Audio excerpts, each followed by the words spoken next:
Ер нь бол элэг өвдөхөд бол хэд хэдэн шинж тэмдэг гарна. Уурга, пептид гэх их маш олон төрлийн гадны бүтээгдэхүүнийг орж ирээл одоо тэдгэрийг бол хүмүүс их нэлээд олон жилээр бол хэрэгэлсэн байсан. Хүний бие махбодод хүртэл одоо энэ тамир сайжрах бас үр дүн бол ер нь их сайн байсан. За намайг аваач юу гэдэг. Би уламжлалт анх ахуйн эмчин мэрэгчлэр 20 шахан жил ажиллаж байна. За элэгний өвчлөлийн талаар эхлээд ярих гэж бодож байна. За элэг маань яагаад өвчлөдөг вэ гэвэл ер нь цус шар махбод хямралцсанаас болж элэгний өвчлөл үүсдэг гэж үздэг. Элэг өвчлөх бас хит хит манай уламжлалт анхааханд хит хит нөхцөл шалтгаан байдаг. За үүнд бол одоо эдийн явдал мөр цагийн нөхцөл мөн бас шалтгаанууд байна. За эдийн ундааны нөхцөл бол давслаг, гашуун, эсгэлэн чанартай эдийн ундаа хэтрүүлэн хэрэглэх. Үүнд бол одоо арх, эсгэлэн айраг, тараг гэх мэт орж болж байна. Явдал мөрийн нөхцөл бол бэртэж гэмтэх, хүчилж их хөдлөх, мөн их уурлах зэрэгээс бол одоо бас элэгний өвчин үүсдэг. Намрын улиралд бол мөн бас цус шар махбод харьцантай холбоотойгоор бол элэгний өвчлөл үүсэх магадлал нь бол өндөр байдаг. Мөн одоо эмийн шалтгаантай бусад одоо цусны ам цайлгах буюу нянг вирус халдвараас болж элэг өвчлөдөг гэж үздэг.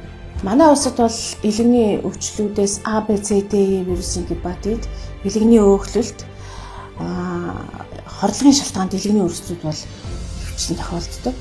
Ер нь бол элэг өвдөхөд бол хэд хэдэн шинж тэмдэг гарна. Одоо үүнээс бол одоо гиз дүр цангаах, хоолны шингэлт муудах, баруун ариуны нумаар өвдөх, ам гашуу оргих, хамраац гарах, өглөө босоход бие хүндрэх зэрэг шинж тэмдгүүд гардаг. Цаашлаад одоо энэ элэгний хатварлын хэлбэртэй шилжих юм бол шатгаангүйгээр турж эцэх, амархан ядрах, хөдөлмөрийн чадвараа алдах зэрэг ерөнхий шинж тэмдэг өгөхөөс дээрх шинж тэмдгүүдийг бас өгөхгүйгээр яваад байх тохиолдол байдаг. Манай оронд ер нь илбэг тохиолддог энэ А, Б, С, Д, E вирусын өвчлүүд нь ямар шалтгаанаас болоод үүсэж байна гэхээр ер нь А, Е вирус бол түрүүлсэн намрын улиралд махбод хямралцсантайгаар холбоотой үүсдгээс гадна энэ бол одоо ер нь бохироор дамжин, бохир гараар дамжин халдварлагддаг өвчин гэж ойлгож байна. Б, С, Д вирус нь бол цусан бүтээгдэхүүнээр дамжин халдварыг үүсгэдэг. Элэгний ер нь өвчнүүдийг бол дотор нь бол цочмог архаг гэж хоёр хуваадыг. Цочмог гепатит бол эмчилгээг бүрэн хийх юм бол А болон Е вирусын гепатит бол бүрэн идэх боломжтой. Б, С, Д вирусын гепатит бол архаг хэлбэр чилжиж цаашд бол эмчийн хяналтанд тогтмол явах шаардлагатай болдог. Хүний бие махбод өөрөө бүтээж чаддаггүй. Гаднаас хоолоор авдаг үл орлох амин хүчил гэж байдаг. Энэ амин хүчлийн харьцаа, агуулмж, шингэх чанараараа бол сүүний ураг бол маш их даваа талтай бусад хүнсний ургуудаас гэж үздэг. Ялангуяа манай энэ амин чанар ураг бол одоо маш их шинтэй, гарал үүсэл нь сарлагын сүнээс гаргаж авсан гэж байгаа шүү дээ. Тэгэхээр бол сарлагын сүн маань сүү маань өөрөө, сарлаг маань өөрөө ямар амтан билээ? Илчээрийн амтан. Сүү нь бол тослог, илчлэг, шинтэй чанартай. Тийм учраас бол одоо хүний биед энэ элэгний өвчлөлттэй хүмүүст өгөхөд бол одоо маш их үр дүнтэй болох нь бол хит хитэн ажиглалтаас харагдсан. Бид нар одоо энэ амин чанар ургаа бол элэгний өрөвсөлт өвчтэй, эхлээд бол хөнгөн чанарын өвчтэй хүмүүст өгсөн. Элэгний архаг өрөвсөлт өвчтэй хүмүүст өгсөн. Элэгний архаг өрөвсөлттэй хүмүүст хэрэглүүлээд үзэхэд ерөнхийдөө бол тухайн хүмүүсийн биеийн дархлаа сайжирсан, нойр хоолндоо сайжирсан, цусан дах нөгөө элэгний ферментүүдийн өөрчлөлт, цусны шинжилгээний өөрчлөлтүүд нь хэвийн байсан. Энэ эерэг өөрчлөлтүүд нь дахин давтан эмнэлгээр үйлчлүүлэх давтамжийг нь багасгаж байгаа нэг сайн талтай байсан. Энэ бол одоо маш сайн үзүүлэлт гэж бол ойлгож байгаа. Элэгний хатууралтай буюу элэгний үйл ажиллагааны дутмагшилтай, хэвлийдний шингэн өссөн эдгээр хүмүүстэй өгөхөд өвчнийхөө байдлынхаа явц шинж чанараасаа шалтгаалаад бол бас их давуу талууд ажиглагдсан. Үүнд бол одоо уур нөхөлт бол маш сайн байсан.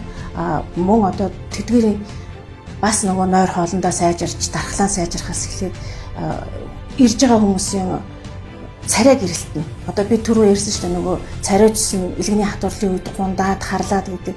Тийм учраас нөгөө элэг маань уураг альбомыг маш сайн одоо дотор нь синтезэлцэж одоо гаргаж ялгаруулж байгаа учраас хүний бие махбодод хүртэл одоо энэ тамир сайжрах, нойр хоолндоо сайжрах гэмт эерэг үр дүнг одоо үзүүлж ирсэн. Хамгийн гол нь нөгөө шинжилгээнд байгаа өөрчлөлтүүд, шинжилгээний уур нөхцөл маш сайн. Эдгээрийг бол бид нөгөө илгэний архаг өвсөлттэй буюу илгэний хатуурл өвчтөй хүмүүстэй хяналтын 3 сар 6 сарын шинжилгээгээр тавтан хянаад яваад ирсэн учраас бол бас үр дүн бол ер нь их сайн байсан. Би бол ер нь амин чанар уургийнхаа талаар бол ер нь нэлээд хүлээлттэй байсан. Яагаад гэвэл ер нь нэлээд хэдэн жилийн өмнөөс манад бол уурга, пептид гэх их маш олон төрлийн гадны бүтээгдэхүүнийг орж ирээл тэдгэрийг бол хүмүүс их нэлээд олон жилээр бол хэрэгэлсэн байсан. Бид яагаад малын сүнээс ийм эко, ийм бүтээгдэхүүн хийж болохгүй гэж ер нь маш хүлээлттэй байсан. Тэр үндсэн дээр амин чанар уургийнхаа хамт олонтой уулзраад үүндээ маш их баярлсан. Энд бол ямар ч эргэлзээ төрөөгүй. Тэгээд өвчтнүүдэд бол шууд хэрэгжилж эхлэхэд үр дүн нь бол тодорхой гэдэг нь бол ерөөсөө нотлогдчихсэн. Яагаад гэвэл эн чинь манай улсад байгаа малын сүний гаралтай үйлдвэр нь Архангай аймагт байдаг. Энэ бол маш бүх юм тодорхой. Тэгээд үр дүн тодорхой.